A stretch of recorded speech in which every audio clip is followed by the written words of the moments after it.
Welcome to another episode of My Weird Prompts, an AI-generated podcast featuring the random prompts of Daniel Rosehill as answered by a revolving cast of friendly AI characters. Join us for deep dives into AI, technology, and whatever other random thing Daniel finds fascinating today.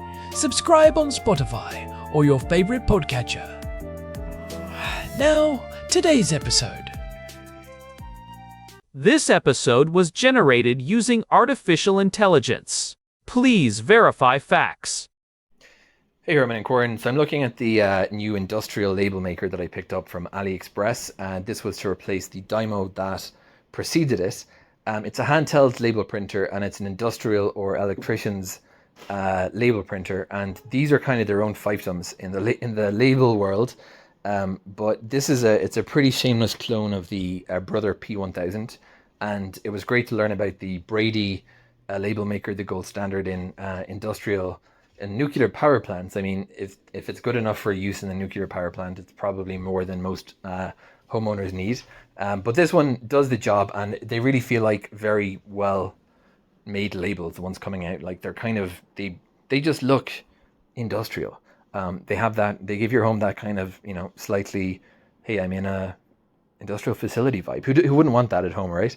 But one thing I've noticed about them in the Dymo one that came before this is these things eat through batteries. This guy takes 6 AAA batteries, and I dutifully went out to buy some when I picked this one up from the post. And yesterday, after a very feverish day of label printing, who doesn't want to spend their weekends labeling? But I had that great first label binge. We've all been there, all of us labelers, and it's almost out of battery. I thought that my previous one, the Dymo, maybe that was a bug, but I'm guessing it just requires a lot of energy to do thermal printing. Now, here's my point, Herman and Corin. I always feel really bad about these appliances that just munch through single-use batteries, and you go out and buy another 12 or 18, and I'm talking about it from a sustainability standpoint, not from anything else. There's a big culture here in Israel of buying, like, all the local stores will sell these 24 packs of really low quality batteries, and besides single-use batteries feeling really wasteful, I presume the extractive cost of that in terms of the materials must be terrible. So I've long wanted to migrate to rechargeable batteries, but I haven't yet really figured out where to get going. I know I have it. Maybe it'll turn up in my decluttering. I'm pretty sure I've bought one, but maybe it's I guess you need a decent supply of them, and they're quite expensive. But that's my question, Herman and Corin. Well, twofold. Number one, the rationale here, for me at least, is 100% environmental. Some things just are battery powered. That's the way they are. And I guess if we're going to be thinking about it, when you recharge something into the wall and it's USB Type-C, let's say, that's charging up some battery. So my question is really, from if we're looking to minimize our impact on the environment or make more sustainable purchasing choices for electronics, battery versus battery, an internal rechargeable battery, does that necessarily mean that it's more sustainable than one if you can use rechargeable batteries? And the second question is the more pragmatic one, maybe for those who might have a lot of stuff at home, think a lot of IoT devices, and they're all taking, let's say, 2 AAA batteries. So suddenly, if you tot up all the smoke alarms you might have and the temperature sensors, you might easily, if you did an inventory, find that you have 60 or 70 AAA and AA batteries around the place. Now, I feel like buying those little 4-packs, which is what they sell in my computer store, isn't the way to go if you want to actually get into rechargeable batteries and invest in it. Nor are those really cheap little, they fit 4 batteries and they charge them up. If one wanted to, for sustainability reasons, say, okay, I'm not going to use these rechargeable batteries anymore, we're going all in on rechargeable. Any purchasing tips for, can you get like a little starter pack that'll maybe supply you with 50 AA and AAA, and that you'll have enough for all your devices, and maybe lock in some bulk purchasing price? And in terms of a good quality rechargeable charger, What would one look for? And finally, beyond AA, AAA, we see, especially in smart home stuff, a lot of C. I forget the one, the button battery 1632.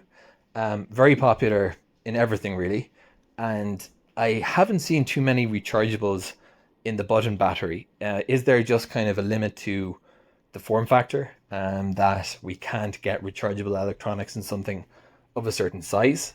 And finally, and this comes back to the pragmatics of this, we don't really want to, if you were similarly committed to going down this direction, you don't really want to have to buy a C613, a button battery recharger, AA, AAA, maybe a Type D.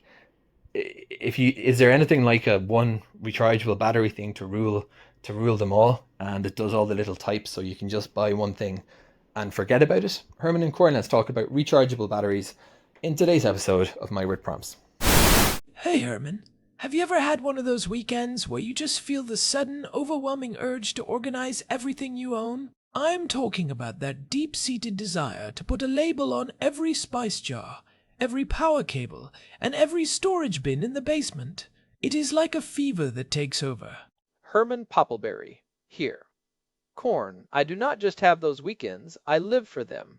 My calendar is basically just a countdown to the next time I can justify recategorizing my technical manual collection. There is something deeply satisfying about a well-applied, industrial-grade label. It makes you feel like you are running a high-end laboratory or a nuclear facility instead of just trying to find where you put the extra light bulbs or the spare gaskets for the sink. Exactly. It gives you a sense of control over the chaos of modern life, and that is actually what Daniel's prompt is about today. He has been diving into the world of industrial label makers, specifically those heavy-duty ones that look like they belong in a server room or an electrician's kit. He mentioned the Dymo Rhino series and the Brother P-Touch Edge clones, and even those high-end Brady models that can print on heat-shrink tubing. But he hit a snag that I think a lot of us can relate to. These devices are absolute battery hogs.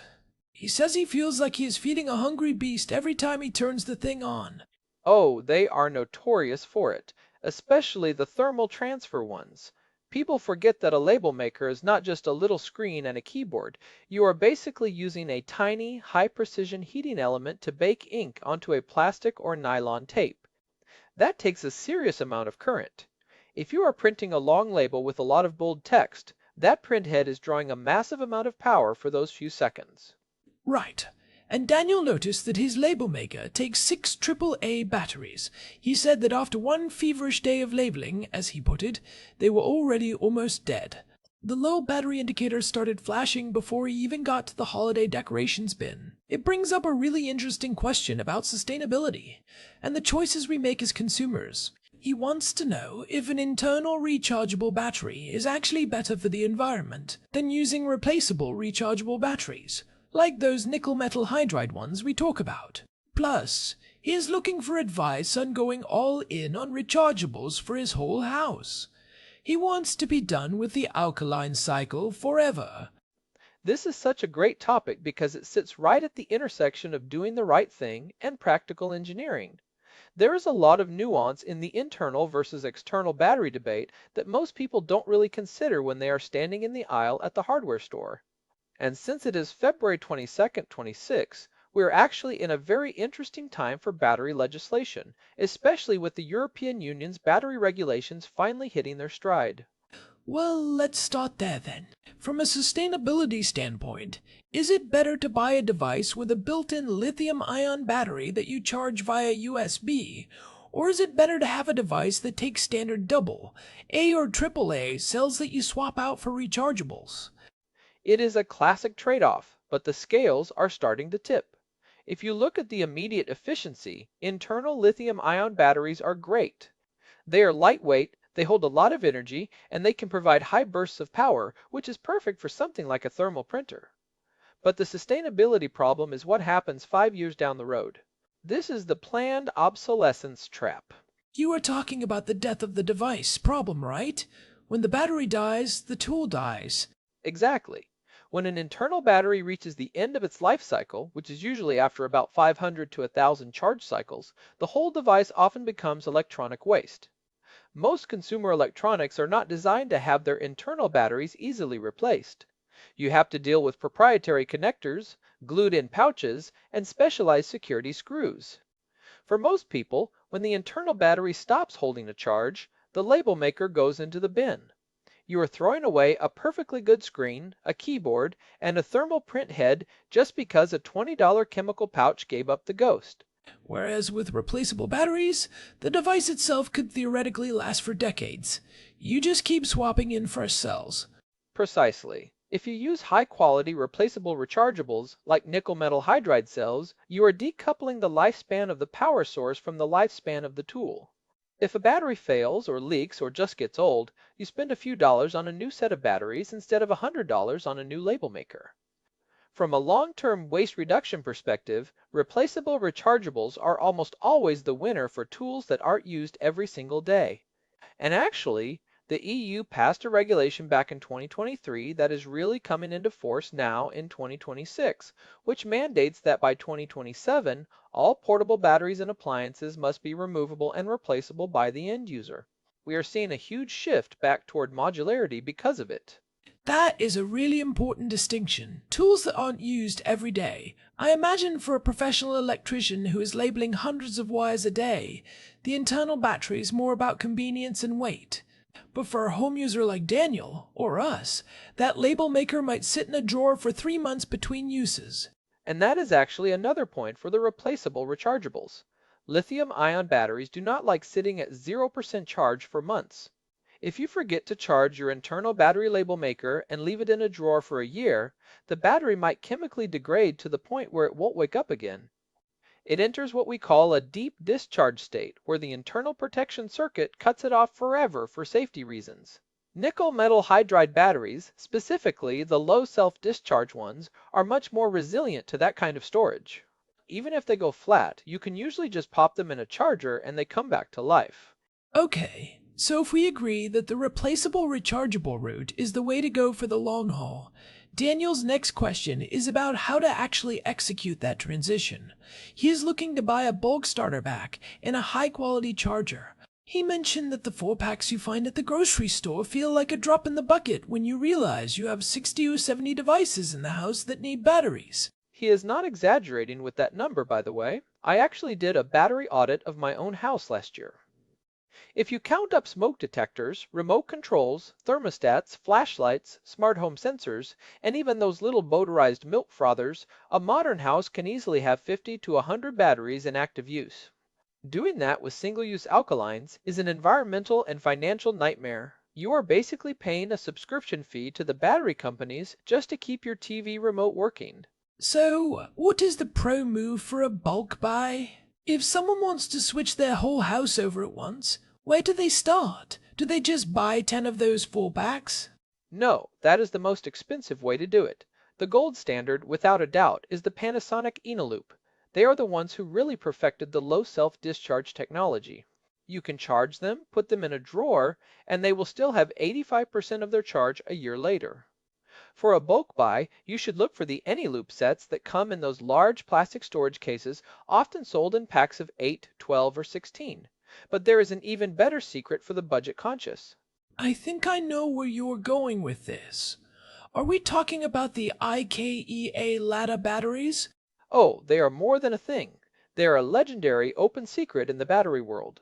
For years, the white Lada batteries sold at IKEA were widely believed to be rebranded Eneloop Pros, made in the same FDK factory in Takasaki, Japan. They are significantly cheaper than the name brand Eneloops, but offer nearly identical performance. Specifically, the Lada 2450 mAh double, as are incredible for high-drain devices like Daniel's label maker. If you have an IKEA nearby, you can buy 20 or 30 AA and AAA batteries for a fraction of the price of Eneloops. It is the most cost-effective way to rechargeify your entire home in one afternoon. That is a huge tip. But you also need a way to manage them. If you have 50 batteries, you can't just have one of those little wall plug chargers that takes 4 hours to do 2 batteries. You'll be charging batteries for the rest of your life. What should Daniel look for in a serious charger? This is where people usually go wrong. They buy the value charger that comes in the pack with the batteries. Those chargers are often dumb chargers. They just pump a fixed amount of current into the batteries based on a simple timer. If you put a half-full battery in a dumb charger, it will keep pumping current into it until the timer runs out, which can actually cook the battery, damage the chemistry, and shorten its lifespan significantly. If you are going all in, you want an intelligent charger with independent channels. Explain independent channels for everyone. Why is that the deal breaker? It means the charger treats each battery as an individual. In a cheap charger, they often charge batteries in pairs. If one battery is half full and the other is empty, the charger gets confused. It might stop early, leaving one battery empty, or it might overcharge the full one while trying to fill the empty one. An intelligent charger monitors the voltage and the negative delta V, which is a tiny drop in voltage that happens exactly when a nickel metal hydride battery is full. It also monitors temperature. It stops exactly when that specific battery is full, whether it's one battery or 8. Are there specific models you recommend for someone who wants to be a battery power user, like Daniel? If you want the best of the best for standard AA and AAA cells, you look at something like the PowerX Wizard 1. It is the gold standard for enthusiasts because it can break in new batteries and even refresh old ones that have lost their capacity. But for most people who just want a high-capacity workhorse, the ISDT C4 Evo or the Nightcore multi-slot chargers are fantastic. You can get versions that have 8 or even 16 slots. Imagine being able to charge 16 AAA batteries at once for that label maker. You would never be caught with dead batteries again. You just have a charging station on your workbench. That sounds like a game changer. But Daniel also asked about the tricky stuff. He mentioned button batteries, specifically the 1632 size. Most people assume button cells are always single use. Are there rechargeable versions of those tiny things? Because those are in everything now. Car fobs, window sensors, kitchen scales. There are, but this is where we have to give a big, bold safety warning. This is Core Discussion, Part 2, Material because it gets technical and potentially dangerous. Standard button cells, like the CR1632 or the CR2032, are lithium primary cells. They are 3 volts. There are rechargeable versions, usually designated as LIR instead of CR. So, you might find an LIR 1632. LIR for lithium-ion rechargeable. Exactly. But here's the catch, and it is a big one. Those rechargeable button cells usually have a nominal voltage of 3.6 or 3.7 volts, and when they are fresh off the charger, they can be as high as 4.2 volts. Wait, so if my device expects a 3-volt battery, and I put in a 4.2-volt battery, isn't that a problem? That is a 40% increase in voltage. It can be a massive problem. Many small electronics, especially cheap sensors, LED tea lights, or even some car remotes, don't have voltage regulators. They rely on the battery being exactly 3 volts to limit the current. If you put a rechargeable cell in there, you could fry the circuit instantly. You might see a puff of smoke, or the device might just stop working forever. You have to check the manual or the manufacturer's specs to see if the device can handle the higher voltage of a lithium-ion rechargeable button cell. Most can't. That seems like a lot of risk for a small battery. Is it even worth it for button cells? Usually, no. And there is another factor, capacity. A standard CR2032 single-use battery has about 220 milliamp hours of energy. A rechargeable LIR2032 might only have 40 or 50 milliamp hours. You would be recharging it every 2 weeks instead of every 2 years. For button cells, the sustainability move is often just to ensure you are recycling the single-use ones properly rather than trying to find rechargeables that might break your device. The energy density just isn't there yet for rechargeables at that scale. That makes sense. It is about choosing your battles. Go rechargeable for the hydrant stuff like the label maker, the Xbox controller, or the high-lumen flashlight. But maybe stick to high-quality, single-use, and good recycling for the low-drain button cell stuff. Precisely. Although, there are some specific cases where rechargeable button cells make sense, like in certain solar-powered watches or specialized medical equipment, but those usually have the charging circuitry built into the device itself. You don't take them out to charge them. Okay, so let's talk about the one charger to rule them all. Daniel wants to know if there is a universal device that can handle everything. AA, AAA, D cells, and even those button cells. Does such a beast exist? Or is he dreaming? It does exist, but it looks more like a piece of laboratory equipment than a consumer gadget. The holy grail for battery nerds is the Sky RC MC3000. It is a beast of a charger. It has a built-in fan, a digital display that shows you real-time graphs, and you can even connect it to your computer or smartphone via Bluetooth to monitor the charging curves. A Bluetooth-connected battery charger? We really are living in the future, Herman. I can imagine you sitting on the couch, checking your phone to see the internal resistance of your AAAs. It is incredible. The MC3000 has adjustable spring-loaded sliders, so it can fit anything from a tiny 104040 cell all the way up to a massive D cell, or those big 32700 lithium batteries used in power tools. It can handle almost every chemistry: nickel metal hydride, lithium-ion, nickel zinc, and even lithium iron phosphate. Can it do the button cells Daniel was asking about? It can, but again, you need to be careful. Because the sliders are designed for larger batteries, you sometimes have to use a little spacer, or be very precise with the contact points for a tiny button cell. But technically, yes, a high-end universal charger like that can handle almost everything in your house. It is a buy it once, use it for 20 years kind of tool. What is the downside of a universal charger like that? It sounds perfect for someone like Daniel who wants to go all in. The downside is complexity. It is not a plug-and-play device. You have to tell the charger exactly what kind of battery you just put in. You have to set the charging current, the termination voltage, and the capacity. If you accidentally tell it you put in a lithium-ion battery when you actually put in a nickel metal hydride battery, you could cause a fire.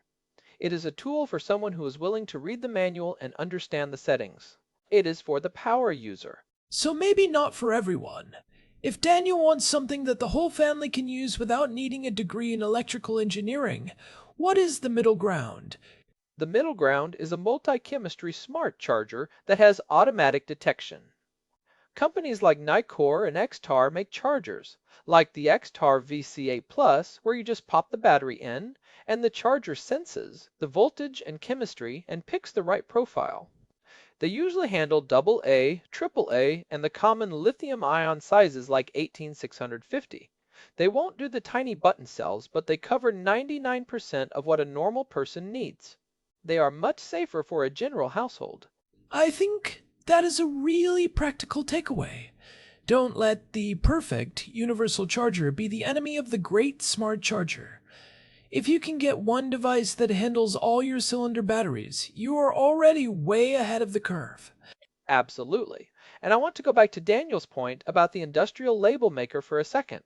There is actually a pro tip for those specific devices that people often miss.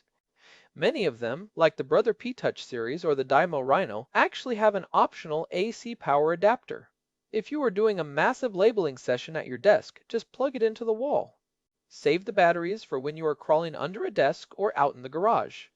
That is such a simple solution that people often overlook because we get so focused on the portable aspect of handheld tools. If it has a barrel jack on the side, use it. It saves the wear and tear on your rechargeables. Exactly. And one more thing on the sustainability front. If you are choosing between a device with an internal battery and one with replaceable batteries, look for the cradle-to-grave impact. If a company like Brady or Brother sells a high-end label maker with a removable, rechargeable lithium-ion pack, that is often the best of both worlds. You get the power and weight benefits of lithium, but if the battery dies, you can just buy a new pack instead of tossing the whole machine. It is all about modularity. It is the same philosophy as the framework laptop or other repairable tech. We should be voting with our wallets for devices that let us manage the power source. If a company glues the battery in, they are basically telling you that the device has an expiration date. Right. And as of today, February 22nd, 26, we are seeing more and more companies moving toward that modular design because consumers are demanding it. The right to repair movement has been a huge tailwind for battery sustainability. I love that. Okay, so we've covered a lot of ground here. We've talked about why replaceable rechargeables are generally better for long-term sustainability. We've identified the IKEA ladder secret for bulk buying, and we've navigated the dangerous waters of rechargeable button cells. And we found a way to justify buying a Bluetooth-connected battery charger with a cooling fan. My work here is done. I feel like I've empowered Daniel to become the master of his own power grid. It's funny, I was just thinking about how much money I've spent on those 24 packs of alkaline batteries over the years. When you actually do the math, the expensive upfront cost of a set of loops and a good charger pays for itself incredibly fast. Often even less than a year if you are a heavy user. Think about a high-drain device like a digital camera, a motorized toy, or that label maker. You might go through 4 double, as in a single afternoon of heavy use. That is $5 or $6 of single-use batteries gone. A set of 4 high-quality rechargeables might cost $15 to $20.